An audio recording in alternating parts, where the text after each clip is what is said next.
अरे देखो अभी समाज आ रहा है तो आना देता हूँ। तो रैली का अर्थ क्या होता है? अरे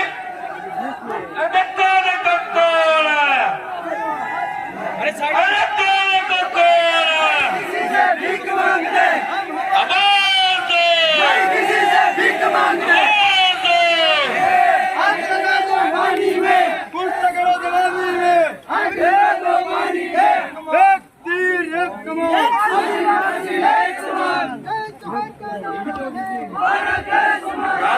हमारे बीच में बोल रहे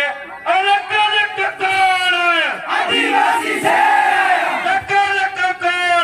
आदिवासी से सामने गांधी के रोहित साहब भी बता रहे हैं। इन वक्ताओं की जो बात है આપણે સોફ્ટવેર आज ही ऊपर वाली जी खोपड़ी दिमाग आना सॉफ्टवेयर में हेती सेव करी दियो और फिल्टर मारी लियो ने मेरी जो बात कह रहा हूं इसमें जो अच्छी बातें हैं इन बातों को भी हमेशा के लिए सेव कर देना और समय आए उन समय के अनुरूप इन बातों ये जो बातें कही गई है उन बातों के अनुरूप कार्य करें। हम क्या थे कौन थे और क्या हो गए? हम थे कौन, क्या थे और कौन हो गए वर्तमान में और क्या हो रहा है हमारे साथ? कालकी बाई के न्याय के लिए वो भगवान न्याय देगा यही कह रहे होंगे हमारे गोविंदा के भाई आसपास के भाई, क्योंकि कालकी बाई को मारा भी किसने है जो मीडिया में पड़ा उसके हिसाब से बता रहा हूं मैं। कालकी बाई को भोलेनाथ ने मारा है। यूं भोलेनाथ प्रवेश कर गए थे प्रताप सिंह के नाम, प्रताप सिंह के अंदर भोलेनाथ प्रवेश कर गए और भोलेनाथ ने उस बुजुर्ग माता को मारा। तो गांव में प्रचार क्या हो रहा होगा? भगवान ने मारा। तो भगवान गलत हो सकता है क्या? जैसे भगवान पे थूकता हूं मैं आज। क्या क्या कंडीशन बना रखी है। हम वहां से आए यहां तक मैं सुन रहा हूं, हर वक्त जो नारा है वो भी सुन रहा हूं और मेरे लिए भी वो नारा बोला गया। शेर आया, आदिवासी समाज, ट्राइबल और टाइगर, उन शेरों की स्थिति क्या हो गई है? इस पे एक बात याद आ गई और उस बात को बताना चाहूंगा मैं, इसको गौर से सुनना। ये जयसमन के आसपास, राजसमन के आसपास और उसने वहां होटल खोली, एक दो दूसरी होटलें भी थी और इन होटल उस आदमी ने खोली। खोलने के बाद होटल बराबर चल नहीं रही थी, होटल पे कोई ग्राहक नहीं आ रहे थे बराबर बाजार से, लेकिन वहां इसके पास में एक टंकी बनाई थी पानी की। तो उस पानी पीने के लिए जंगल से शेर आ रहा था, पैंथर आ रहा था और वो पैंथर उस टंकी पे पानी पीने आता था चुपके, दिन में, शाम को, सुबह। तो उस जो व्यापारी जो था उसने तरकीब सोची और उस पानी के अंदर अफीम डाल दिया, क्योंकि वो सब कभी कभी आता था पानी पी के चला जाता था अपने जंगल के अंदर। तो उसने देखा कि शेर को कैसे कब्जे में किया जाए, कैसे गुलाम बनाया जाए, और उसने उस पानी के अंदर अफीम डाल दिया। और उस बात के आधार पे उस मालिक की, उस व्यापारी की दुकान, इसकी होटल इतनी शानदार चल गई, क्योंकि वहां पर कोई खाने गया, छोटा बच्चा था साथ में, बच्चे ने शेर देखा, वो पैंथर देखा और जाके उसकी स्कूल में बोला कि मैं कल खाना खाने गई थी मेरे पापा के साथ, मम्मी के साथ, और मैंने शेर देखा। उस कक्षा के अंदर 30-40 बच्चे थे, सबने सुना, और 30-40 बच्चों ने अपने घर पे जाके अपने माँ बाप से भी जिद की कि हमको भी शेर देखने जाना है। मतलब वास्तविक पैंतर था। ये कहानी ओरिजिनल कहानी है। और उस दुकान, उस होटल वाले की, उस व्यापारी, उस पामणे की होटल इतनी शानदार चलने लग गई। वो होटल किस लिए चली? क्योंकि इस जंगल के राजा को मानसिक रूप से नशेड़ी बना दिया, शारीरिक रूप से नशेड़ी बना दिया। और वो पैंतर, वो शेर मानो, जो अपनी ताकत को भूल के वो गुलाम बन गया और उसकी होटल चलने लग गई। वही कंडीशन हमारे समाज की हो गई आज। वही कंडीशन हमारे समाज की हो गई है। जो समाज दूसरों को शरण देता था, दूसरों को दान देता था, दूसरों पे दया करता था, जो समाज एक बलशाली था, विवेकशील था, जिसको आज अंधभक्त बना दिया है। और उसी का परिणाम कालकी बाई को मारा जा रहा है और कोई बोलने के लिए तैयार नहीं है। जिस तरह से उसको अफीम देके उस शेर को उसकी ताकत खत्म कर दी गई, इसी तरह गोगुंदा के भाइयों को, आसपास के भाइयों को धर्म का अफीम देके उनको गुलाम बनाने का काम किया जा रहा है। धर्म की बात सुनते ही कई जनों को खलबली भी मच जाएगी। उस धर्म को हम उस धर्म पे थूकते हैं जो धर्म महिला और पुरुष में भेदभाव करता है। उस धर्म पे थूकते हम जो धर्म छुआछूत करवाता है। उस धर्म में जो लिखा हुआ है, अगर शूद्र या आदिवासी कोई मंच, कोई संस्कृत के जो श्लोक है अगर वो सुन लेता है तो उसके कान के अंदर शीशा डाल देना चाहिए। तो जिस धर्म में ये लिखा है उस धर्म पे हम थूकते हैं। जिस धर्म में वर्ण व्यवस्था है उस व्यक्ति को वर्ण व्यवस्था में बांध दिया गया है। और आदिवासी, दलित, हालांकि आदिवासी तो इस वर्ण व्यवस्था में नहीं आते हैं, लेकिन एससी वाले जबरदस्ती घुसे तो वो जाने। क्या स्थिति बना रखी है। मैं जो बोलना चाह रहा था, बातें बहुत सारी सोच रखी थी, लेकिन यहाँ का जो मैंने सुना, आज हमारे वक्ताओं की जो बात सुनी, कैसे लड़नी है लड़ाई हमको। आज एकत्रित हो गए, हम सब ने भाषण दे दिया, आपने सुन दिया, आपने तालियां बजा दी, नारे लगा लिए और घर पे चले जाएंगे। कैसे न्याय लेंगे हम भूल जाएंगे। हम तो कहेंगे 2 रुपये किलो गेहूं मड़े फिर उसे अभी छोटी छोटी थैलियां मिल रही है, तो और क्या चाहिए। उस थैली के अंदर जाके देखेंगे मिर्ची आई कि नहीं आई, हल्दी है कि नहीं है, तेल आया कि नहीं आया, देखते कि नहीं देखते। अभी सरकार दे रही है, सरकार हमको दे रही है। सरकार के यहाँ राज्य सरकार की स्कीम है कि फूड पैकेट वितरण किए जाएंगे। हमारा ध्यान तो वहां जाएगा और लाइन में खड़े रहेंगे 2-2 घंटे तक, और घर पे हमारी खेती पशु खा जाएंगे, वहां घास उग गई है, वहां कीड़े खा जाएंगे, वो फसल नहीं देखेंगे हम। लेकिन 2-2 घंटे उस लाइन में खड़े रहेंगे और घर वहां से आते वक्त उस थैली में चेक करेंगे कि मार हूं मड़ियो, मारते धनिया पाउडर नहीं हम जू। मैं भी सरकार का समर्थक हूं, सरकार को समर्थन दे रखा है, लेकिन सरकार की ऐसी स्कीम जो इस देश की गरीब जनता को आत्मनिर्भर नहीं बनाती है, उसको गुलाम बनाती है, उसको परजीवी बनाती है, ऐसी योजनाओं का मैं विरोधी हूं। जो सरकार की योजना इस देश की आम जनता को आत्मनिर्भर नहीं बनाकर परजीवी बनाती है, उसको मानसिक गुलाम बनाती है, उसको और गरीब बनाती है, उसी योजना का मैं विरोधी हूं। क्योंकि ये आने वाले समय में इतना घातक हो जाएगा कि हमें करना क्या है, लड़ना क्या है और लड़ना किससे है और किस तरीके से लड़ना है वो भूल जाएंगे। और इस बात पे एक किस्सा सुनाना चाहूंगा। आपके नजदीक में ही है माउंट आबू और अंबाजी, जो गब्बर वाला जो किला है, और किला क्या वो गब्बर वाला वो पहाड़ है, उसके आसपास आपने बंदर देखे होंगे। माउंट आबू में भी 1-2 बार गया हूं, गब्बर की तरफ भी गया हूं।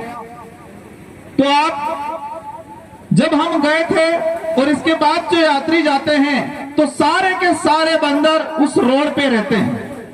एक ऐसा जानवर, इतना फुर्तीला जानवर कि इस पेड़ से कूद के उस पेड़ पे जा सकता है।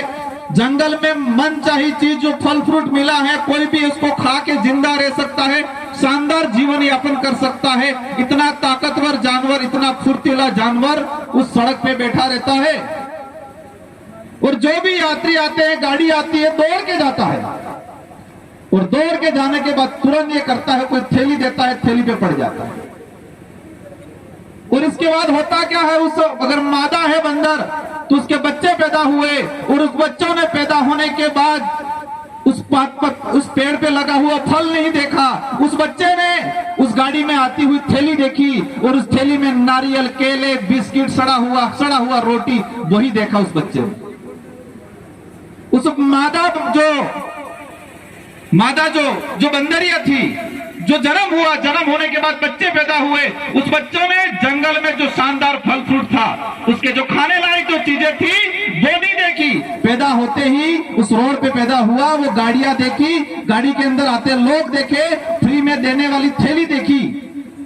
और इसके बाद हुआ क्या, कोरोना काल आया और कोरोना काल आने के बाद वहां गाड़ियां बंद हो गई है, पुलिस वाले लट लेके खड़े रहे, लॉकडाउन है, लॉकडाउन करके। इस बात को गौर से सुनना। तब ये गाड़ियां नहीं गई, यात्री नहीं गए, और यात्री नहीं गए तो फ्री की थैलियां नहीं गई, फ्री का केला नहीं गया, बिस्किट नहीं गया, नारियल नहीं गया। और उस दौरान उस सड़क पे ये बंदर रो रहे थे। क्या कर रहे थे? रो रहे थे। और कई बच्चे उस दौरान, कोविड काल के दौरान कई बच्चे मर गए। पास में जंगल था, जंगल में पेड़ थे, उस पेड़ों पे फल फ्रूट थे, बहुत सारी चीजें खाने लायक थी, लेकिन वो तो उसकी ताकत भूल गया था, उसकी पहचान भूल गया था। और लास्ट में कोरोना काल में उस रोड पे कई बंदर के बच्चे मर गए थे। और वही कंडीशन इस देश की आम जनता की, आदिवासी समाज की हो रही है। हम हमारी ताकत भूल रहे हैं, फ्री की योजनाओं पे ध्यान जा रहा है, हम हमारे खेत भूल रहे हैं, हम फ्री की योजनाओं पे ज्यादा ध्यान जा रहा है, और आने वाले समय में कंडीशन हमारी उसकी तरह हो जाएगी। आप समझ रहे होंगे, इतना तो विवेक होगा कि मैं कहना क्या जा रहा हूं। एक ताकतवर जानवर, मैंने 2 उदाहरण बताए, एक शेर का उदाहरण बताया, एक माउंट आबू अंबाजी, और ये दोनों ओरिजिनल घटना है, दोनों ओरिजिनल घटना है। अब यही कंडीशन हमारे समाज की हो रही है, तो फिर शेर का क्या होगा? वो अफीम खा के पड़ा रहा था, वह अपनी राजा तो क्या गुलाम बन गया था। यही कंडीशन हमारे कांग्रेस बीजेपी के अंदर घुसे हुए लोगों की हुई है। तो वो कैसे कालकी बाई के लिए आवाज उठाएगा? जमीन हड़प रहा है वहां, कैसे आवाज उठाएगा वो? और हम सब मिलके पुलिस वालों को बहुत गालियां देते कि नहीं देते हैं? बेचारे पुलिस वाले क्या करें? मैंने क्या बोला? बेचारे। इनके लिए भी एक शानदार बात बता दूंगा। ये राज तिलक गांव है, यहां पर राज तिलक हुआ था। तो राजा रजवाड़ों का राज तिलक, मतलब जिसको राजा घोषित किया गया। काल में, मुगल काल में क्या होता था? हमारे बुजुर्ग लोग कहते थे, जब हम पैदा हुए, समझदार हुए, और समझदार होने के बाद हमने बुजुर्गों से सुना कि पहले देश गुलाम था, अब देश आजाद हो गया। तो हमने पूछा, गुलाम देश था तब क्या होता था? तो हमारे बुजुर्गों ने कहा कि उस समय काला कानून हुआ करता था। क्या बोला? काला कानून हुआ करता था। तो हमने पूछा कि वो काला कानून क्या था? तो वो काला कानून ये था कि राजा जो बोले वो सेनापति मान लेता था, कुछ भी बोला वो मान लेता था, मतलब वो काला कानून था, इसलिए कहते थे काली जबान। तो उस समय क्या होता था? राजा बोलता था सेनापति को कि ये दिन नहीं रात है, सेनापति बोलता यस सर ये दिन नहीं रात है, और वही सेनापति सारी सेना को कहता कि ये दिन नहीं रात है, और सारी सेना बोलती यस सर ये दिन नहीं रात है। पुलिस वाला भी सुन रहे, क्या वर्तमान में भी यही हो रहा है? वर्तमान में भी राजा रजवाड़ों का राज चला गया, लेकिन वो आदत है, वो सोच और वो आदेश नहीं बदला है। ऊपर से कह देता है अधिकारी कि कालकी बाई के मामले में एक जने को ही गिरफ्तार करना है, और यस सर एक जने को ही गिरफ्तार करेंगे, ये बोला होगा उस अधिकारी ने। और उस अधिकारी ने इन सिपाहियों को कहा होगा कि जाओ एक जने को गिरफ्तार करके लाओ। उस सिपाही को पता है कि कालकी बाई के मारने में सहयोग में 2-3 लोग और थे, लेकिन उस सिपाही की हिम्मत नहीं होती है कि साहब ऐसा नहीं ऐसा है। वो सिपाही क्या बोलता है? यस सर, अभी आदेश की पालना होगा। राजा रजवाड़ों का राज चला गया, मुगलों का राज चला गया, लेकिन वो तरीका नहीं गया है। अब हमें पहचानना है कि इस लोकतंत्र के अंदर राजा बन के कौन बैठा है। ये लोकतांत्रिक देश है। हमारे पूर्वजों से हमने सुना कि पहले राजा रजवाड़ों का मुगलों का राज था, और उस दौरान काला कानून चलता था, तो हमने आजादी प्राप्त कर ली। इस आजाद भारत के अंदर लोकतांत्रिक राज है, जनता का राज है। तो इस लोकतांत्रिक राज के अंदर, लोकतांत्रिक व्यवस्था में राजा बन के कौन बैठा है? उन राजाओं को बनाने में भी आपने ही सहयोग किया। लोकतंत्र की चाबी, इस देश को लोकतांत्रिक देश माना गया है, लोकतंत्र की चाबी है वो वोट है, और वो वोट की ताकत तो हम भूल गए, इस वोट की कीमत भूल गए, और हमने तो जिन्हें खादू इन्हें गाजू, जिसका खाया उसका गाया। वोटिंग के एक दिन पहले पौआ आ गया, बाजू की साड़ियां आ गई, अभी थैलियां आ गई, थैली में हल्दी नमक दलिया आ गया, और कहेंगे हमें तो जिनो खांगा है नो गांगा, जिसका खाएंगे उसका गाएंगे, और फिर हम वोट दे देंगे, और फिर वो बाजा बन जाएगा। अब आज से ठान के जाना है, इस लोकतंत्र के अंदर जो राजा बन के बैठा हुआ है, जो आपका यहाँ का विधायक हो या सांसद हो, उसको एहसास कराना है 2023 के अंदर कि ये राजतंत्र नहीं लोकतंत्र है। क्या एहसास कराना है? ये राजतंत्र नहीं लोकतंत्र है, ये एहसास कराना है। कराओगे कि नहीं कराओगे? कि आज सुन जाओगे, मेरे साथ सेल्फी खींच लोगे, कांति भाई के साथ सेल्फी खींच लोगे, इधर पे चले जाओगे, स्टोरी चढ़ा दोगे, और चुनाव के दौरान पुटली मिल जाएगी, हम पी के वोट, और फिर हम 5 साल के लिए न्याय मांगेंगे। हमें दूसरों को गालियां देने से पहले, हमने दूसरे समाज या दूसरे नेताओं को गालियां देने से पहले हमें हमारी कमजोरी क्या है, हम क्या कर रहे हैं, उसको समझना पड़ेगा। और उस बात पर मैं आता हूं, मैं सुन सुन के थक गया, राजपूत ऐसे किए, राजपूत ऐसे किए, ये है क्या भला?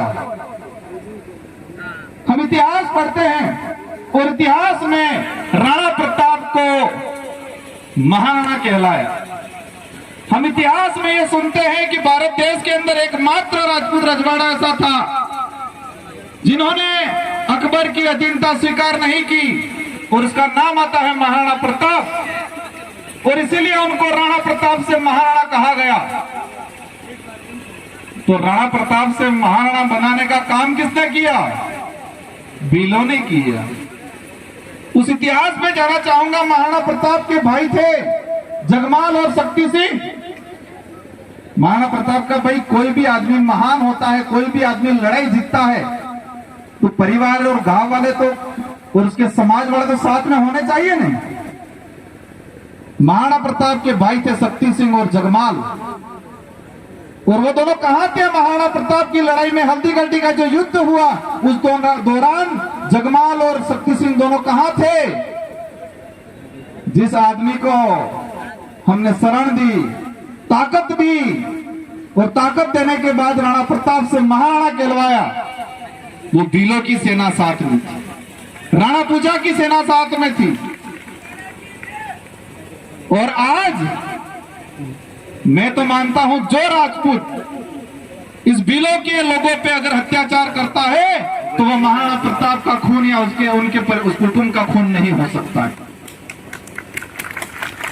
क्योंकि उस दौरान राणा प्रताप को महाराणा कहलवाया और राणा प्रताप के भाई शक्ति सिंह और जगमाल दोनों अकबर के साथ थे और उनके मान सिंह जो आमेर का राजा था उसके साथ महाराणा प्रताप से लड़ने कौन आया था? अकबर आया था, मान सिंह आया था। और मान सिंह की सेना से लड़ा कौन था?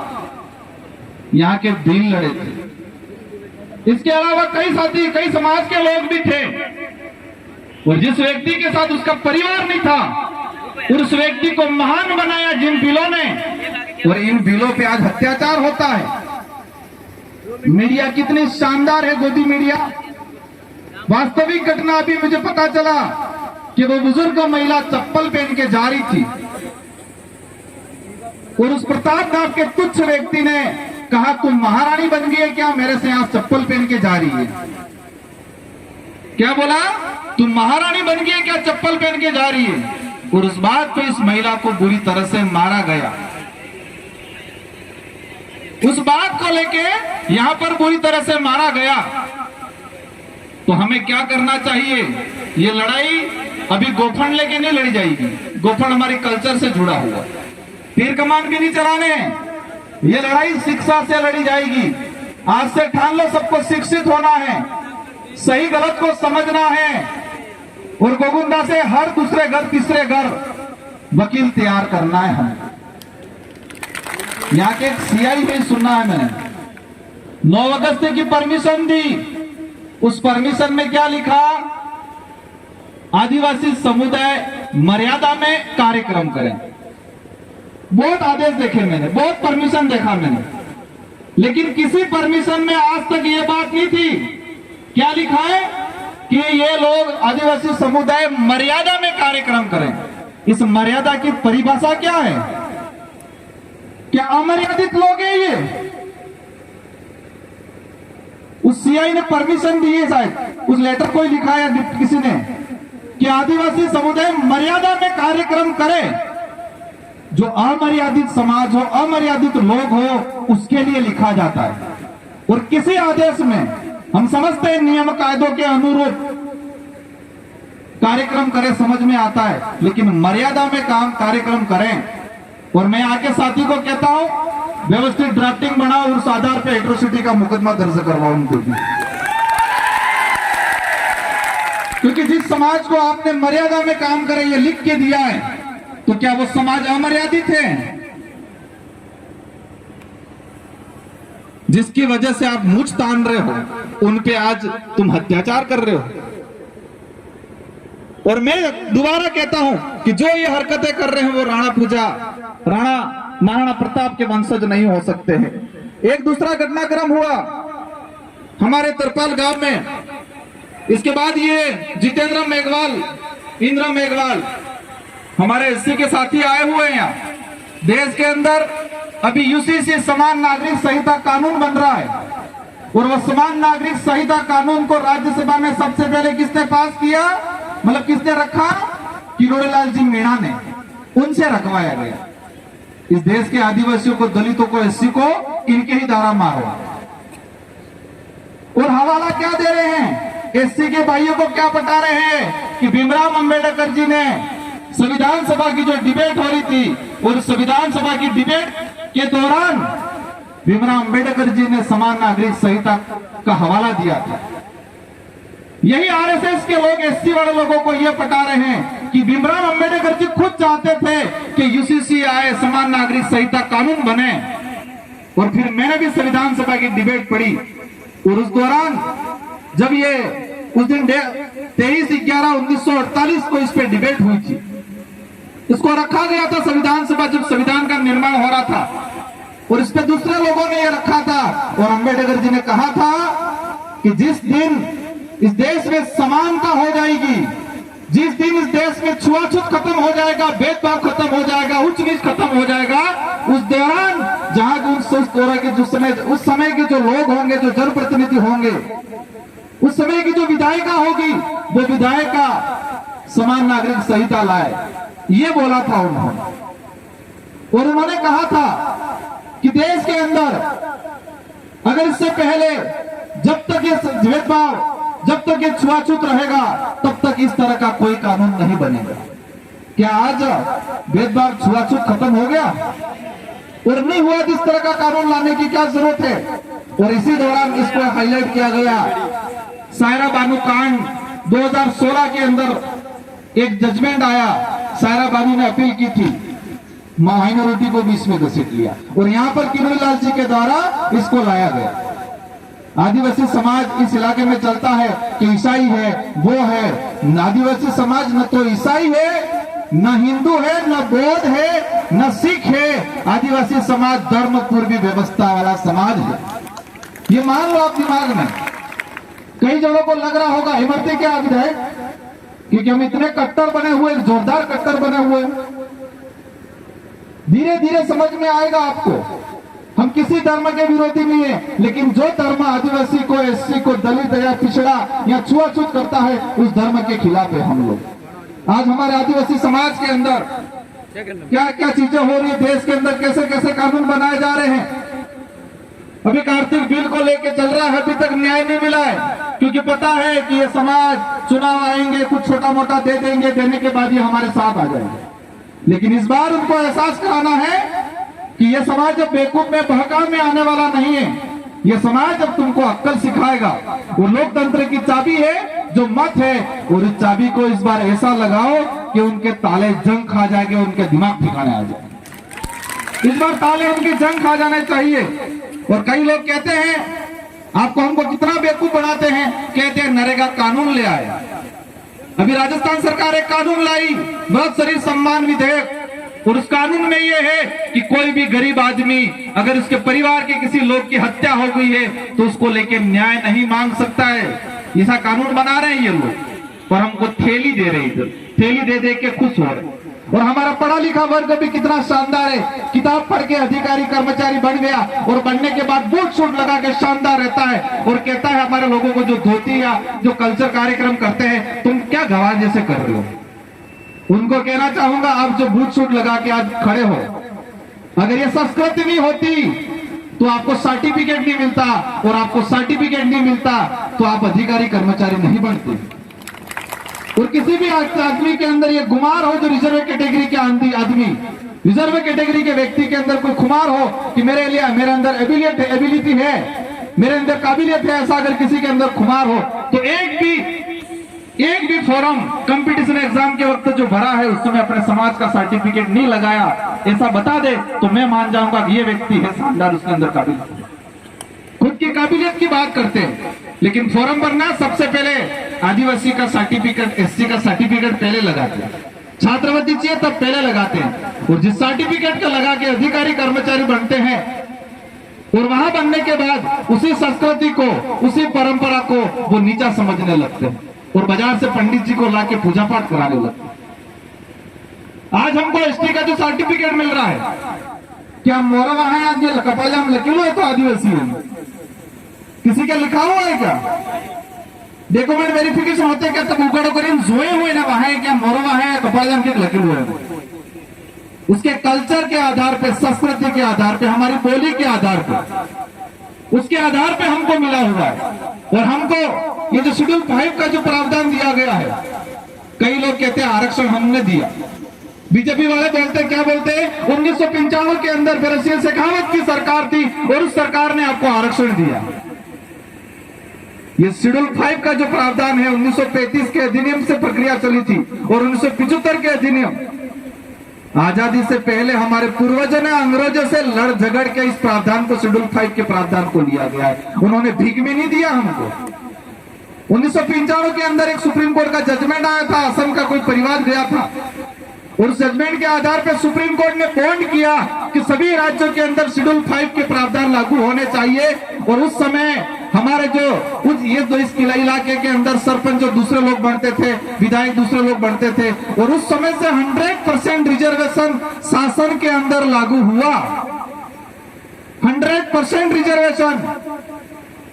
कई बार हम बोलते हैं 100% रिजर्वेशन, कई लोग हंसते हैं, उनको पता नहीं है 100% रिजर्वेशन शासन में लागू है। यहाँ शेड्यूल एरिया के अंदर सभी सरपंच आदिवासी बनते हैं, इस बात को समझना है। और मैं आज कहा के कहना चाहूंगा ये कालकी बाई को जो मारने में जो सहयोगी थे, और उस सरकार को भी हम अवगत कराना चाहेंगे कि इस मामले को आपने दबा दिया। कन्हैयालाल के परिवार को एक 50-50 लाख रुपए दिए, 2 नौकरियां दी, और यहाँ पर अभी तक एट्रोसिटी के तहत जो प्रावधान है पैसों का, सहयोग का, वो भी नहीं दिया गया। और आने वाले समय में आज हम जो आए हैं आपके बुलाने पे आए हैं, लेकिन आज इस चीज को अच्छे से समझेंगे और हमारी जो मांगे हैं, अगर वो सरकार नहीं मांगेगी, इस परिवार को सरकारी नौकरी नहीं देगी, इस परिवार को आर्थिक सहायता नहीं देगी, और इस जो कालकी बाई को मारने में जो सहयोगी लोग थे उनको अगर गिरफ्तार नहीं करेगी, तो उदयपुर संभाग में बड़ा आंदोलन होगा, पूरे उदयपुर संभाग में। और आप सबको ये बात आज गांठ बांध के जानिए और अपने सॉफ्टवेयर में एक साइट कहीं सेव कर देना है परमानेंट के लिए। और जब भी आह्वान होगा, हर गांव से, हर परिवार से आना है। हमारे समाज को कभी दुख होता है, इतना मजबूर कर दिया, इतना कमजोर कर दिया है कि 2 वक्त तक की रोटी भी नसीब नहीं होती है। और उन लोगों को भी ये पता है कि जिस व्यक्ति, जिस समाज को 2 वक्त तक की रोटी नसीब नहीं होती है, वो व्यक्ति अपने स्वाभिमान के लिए नहीं लड़ सकता, अपने अधिकार के लिए नहीं लड़ सकता। और यही पॉलिसी के तहत राज्य सरकार, केंद्र सरकार फ्री की योजना देके हमको उन मंदिरों की तरह कंडीशन बना रही है। और आज धीरे धीरे हो रहा है हमारे समाज के अंदर। हम सिर्फ खाने के लिए सोच रहे हैं, पेट भरने के लिए सोच रहे हैं, स्वाभिमान की लड़ाई नहीं लड़ पाएंगे आने वाले समय। यही कंडीशन रहेगी। और मैं सारे युवाओं को कहना चाहूंगा, हम नारा लगा रहे हैं लेकिन शारीरिक रूप से बिल्कुल कमजोर हैं। आज से ठान लो कि हमें नशा पत्ता नहीं करना है।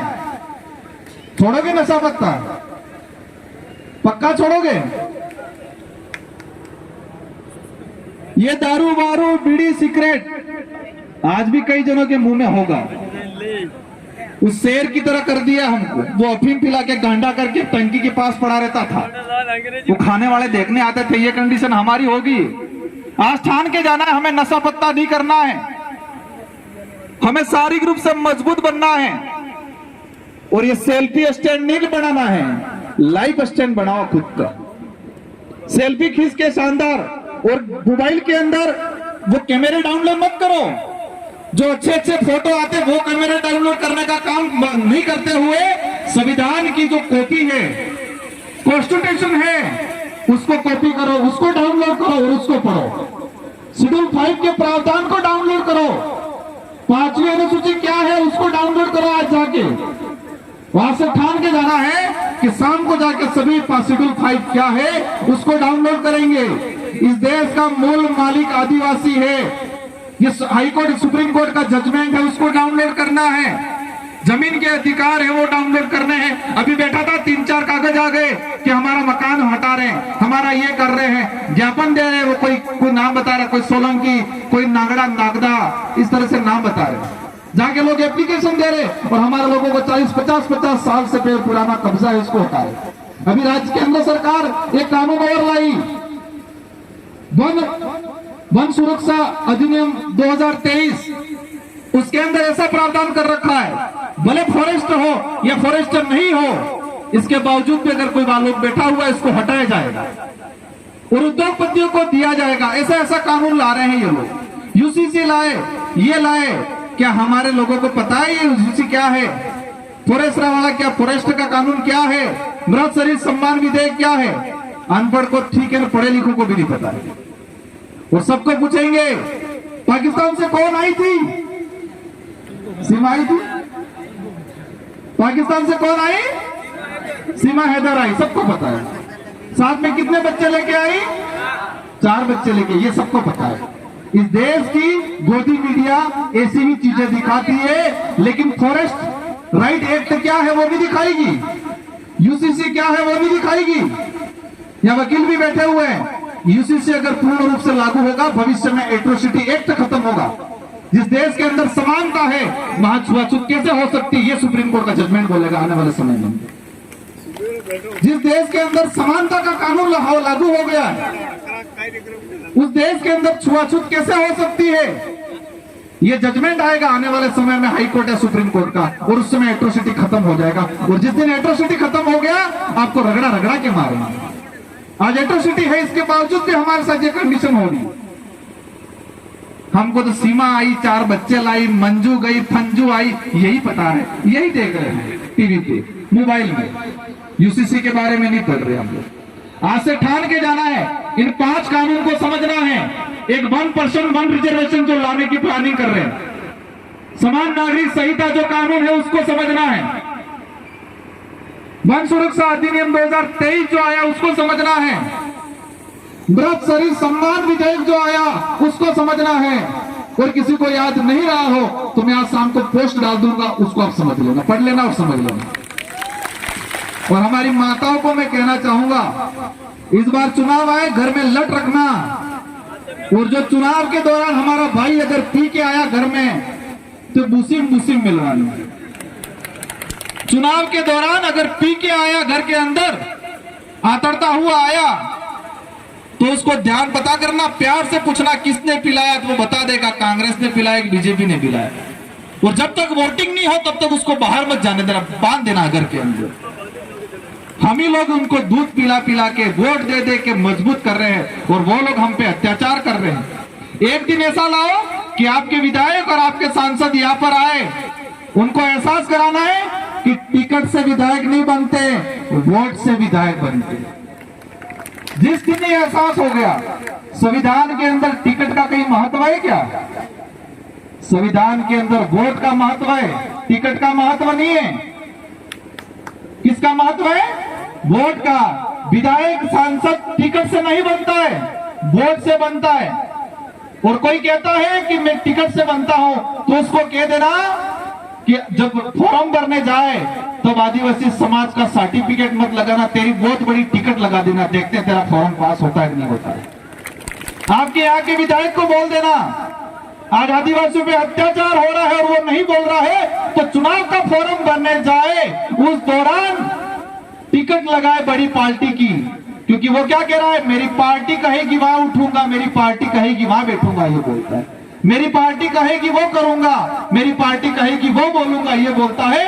तो कहना फॉर्म भरने जाओ तब पार्टी की बहुत बड़ी टिकट लगा देना, लेकिन आदिवासी समाज का सर्टिफिकेट मत लगाना, देखते हैं इसका फॉर्म कैसे पास होता है। और इसके बाद देखते हैं वोट हम वोट से बनता है कि टिकट से बनता है। आज देश के अंदर हमारी स्थिति बन रही है बहुत बुरी तरीके से। दूसरे समाज के लोग खुश हो रहे होंगे, नहीं आदिवासियों के साथ हो रहा है। किस तरह? मुर्गों की तरह। पहले हमारे जो हमारे गांव में देसी मुर्गे रहते थे, किसी पे आपत्ति आती थी तो सब मिलके लड़ते थे। लेकिन वो बाजार के अंदर वो सफेद मुर्गे आ गए जिसको बॉयलर कहते हैं, और उसको एक एक के मार के निकाल के, एक एक को निकाल के मारते हैं, दूसरा चिल्लाता नहीं, खाता ही रहता है। ये कंडीशन हमारे देश की जनता की होती है। अंग्रेजों ने कम लूटा था, वर्तमान में लूट रहे। आज हमारे यहाँ के फ्री की योजना है, ये योजना जो पैकेट मिल रहे हैं, इस पे करोड़ों रुपए का घोटाला है। आईसीडीएस के अंदर जो ये कुपोषण दूर करने के नाम से जो पोशाक भिजवा रहे हैं, उसमें करोड़ों रुपए का घोटाला। 2 रुपए किलो आपको जो गेहूं दे रहे हैं, वो राज्य सरकार 18 रुपए दे रही है। 18 रुपए में खरीदती है, और 18 रुपए में खरीदने के बाद परिवहन सहित 25 रुपया। जो 2 रुपए का जो गेहूं है, हमको कितने में वो राज्य सरकार कितना दे रही है? 25 रुपया दे रही है। और 25 रुपए का गेहूं खा रहे हम, सड़ा गला, 2 महीना में पकने वाला, 2 बार पानी पिलाने से पकने वाला गेहूं खा रहे। और जिसको पता नहीं हो पता कर देना, जो कर्मचारी जिनके बीपीएल एपीएल में नाम रह गया था, गेहूं उनके परिवार वालों ने उठा दिया था, पूछ लेना कितना पैसा भरा उन्होंने। कोई होगा कर्मचारी, कितना पैसा भरा? 27 रुपया भरा, क्योंकि वो राज्य सरकार 25 रुपए में खरीद के ला रही है। इसमें भी करोड़ों का घोटाला है। आदिवासियों के नाम से, गरीबों के नाम से योजना बना के करोड़ों का, अरबों का घोटाला कर रहे हैं। अंग्रेजों से भी बुरी तरह से लूट रहे हैं ये लोग, समझना पड़ेगा। ये अभी तो हम हमारे बाप दादा जो पूर्वज है उनको अगरबत्ती दिया करते हैं, लेकिन आने वाली पीढ़ी हमको अगरबत्ती दिया नहीं करेगी, दार भी नहीं देगी हमें। सीरा वापसी की मरी गया ने तो सीरा उखाड़ी नाकी दिएगा कि सिटी। अभी हम हमारे पूर्वजों को अगरबत्ती दिया क्यों करते हैं?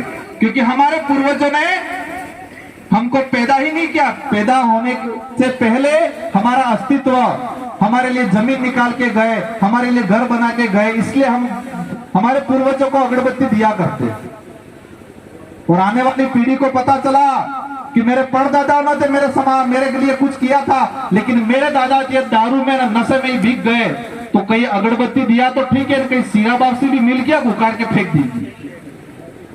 तो अब समझ लो, मरने के बाद भी हमको शांति से रहना नहीं रहना यार, हमारी पीढ़ी फेंकेगी।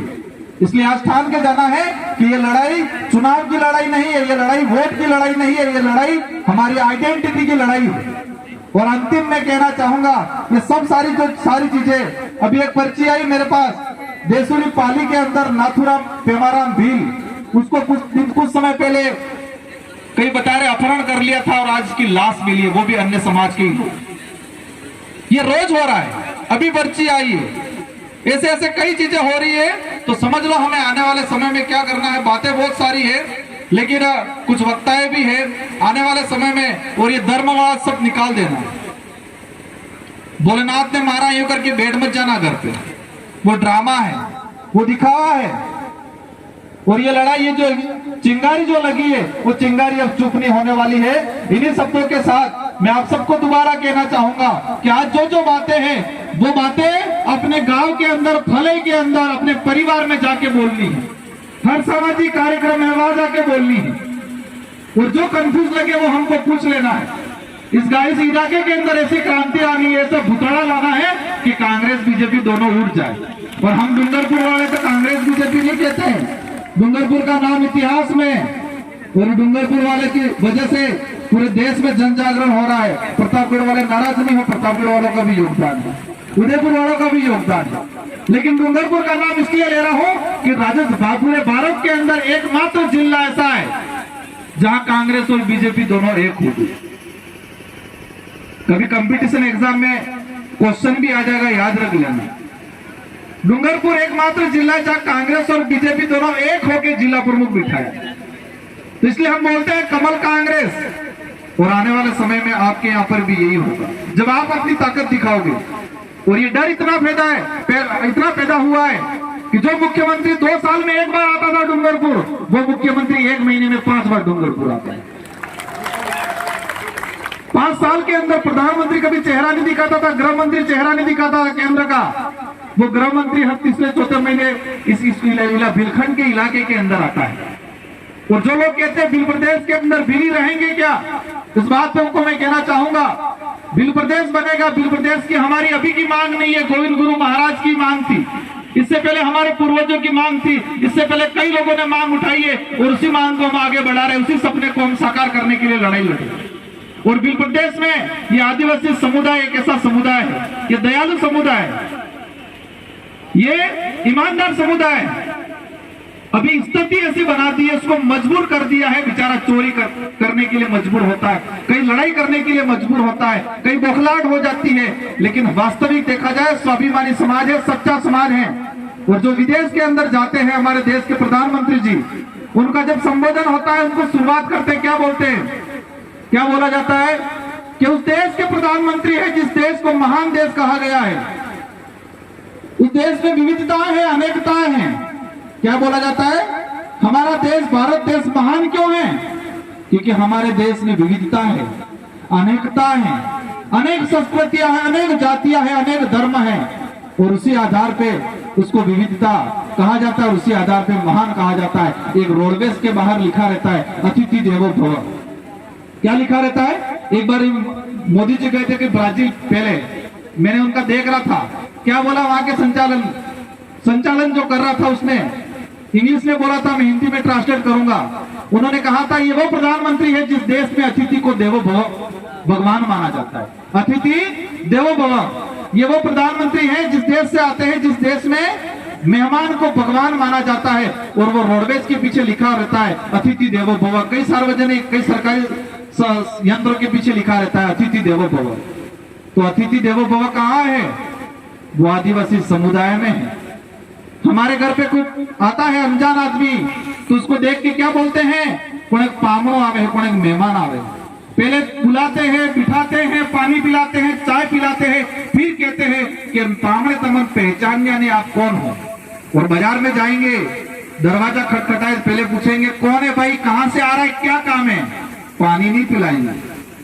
तो अतिथि देवो भव आदिवासी समुदाय के अंदर है और आवा पामणे नमे अटला वसाड़ी नाखच्या आणि पामणे अमन कमजोर करी नाखच्या और पामणे बार कब्जो करी नाखतो छुआछूत करी नाखतो। इसलिए हम सबको मिलजुल के काम करना है।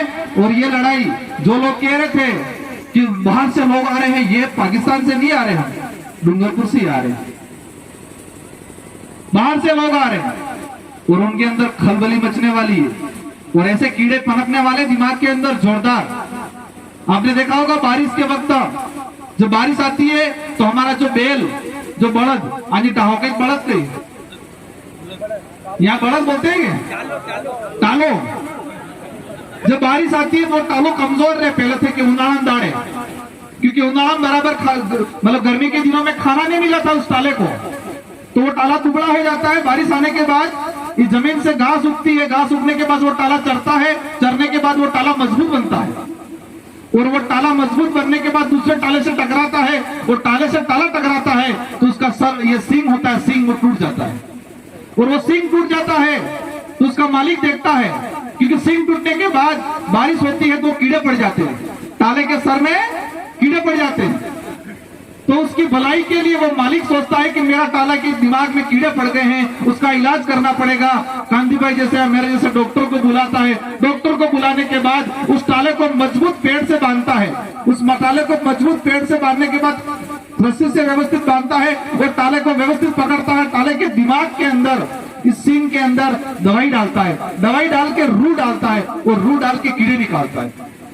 तो वो टाला दो पैर चिल्लाता, मतलब दोनों पैर कूदता है और जिसने इस टाले का इलाज किया वो टाला उस इलाज करने वाले को दुश्मन समझता है, दौड़ता नहीं दौड़ता बाद में, 1-2 महीने तक भी वो टाला जिसने इलाज किया था वो डॉक्टर और उस मालिक को दुश्मन समझता है और उसको मारने दौड़ता है। पर उस मालिक और उस डॉक्टर ने तो उसकी भलाई के लिए काम किया था और वही कंडीशन हम अभी कर रहे हैं। वो टाले जो कांग्रेस बीजेपी में चले गए, उनके दिमाग में कांग्रेस बीजेपी वालों ने कीड़े डाल दिए और इन भाइयों ने हमको बुलाया क्योंकि ये आके मालिक है और हम डॉक्टर हैं और उन टालों के दिमाग में जो कीड़े कांग्रेस बीजेपी ने डाल रखे हैं, इन कीड़ों को हम ये अच्छी जो वास्तविक बातें डाल के इलाज कर रहे हैं, रू डाल के। वो टाले दो पैर से कूद रहे हैं आज, पर चिंता मत करो, वो टाले अपने ही हैं। एक दिन समझ में आएगी, उनको लगेगा कि इस मालिक और इस डॉक्टर ने तो मेरी भलाई का ही काम किया था, इसलिए ऐसे टालों से भी बेवजह टकराना नहीं है। हमारे डूंगरपुर में बहुत टाले ऐसे थे, पहले दो पैर कूदते थे, हमसे लड़ाई लड़ने आते थे, लेकिन टालों का हमने अच्छे से इलाज किया और वो टाले आज हमारे साथ हैं। इसलिए चिंता मत करो, आपके यहाँ पर भी कुछ टाले होंगे। सुनने में आया इस कार्यक्रम को डिस्टर्ब करने के लिए भी बहुत परेशान किया है, आसपास भी मंडरा रहे होंगे, उस टालों ने उनके खबरी भी भेजे होंगे।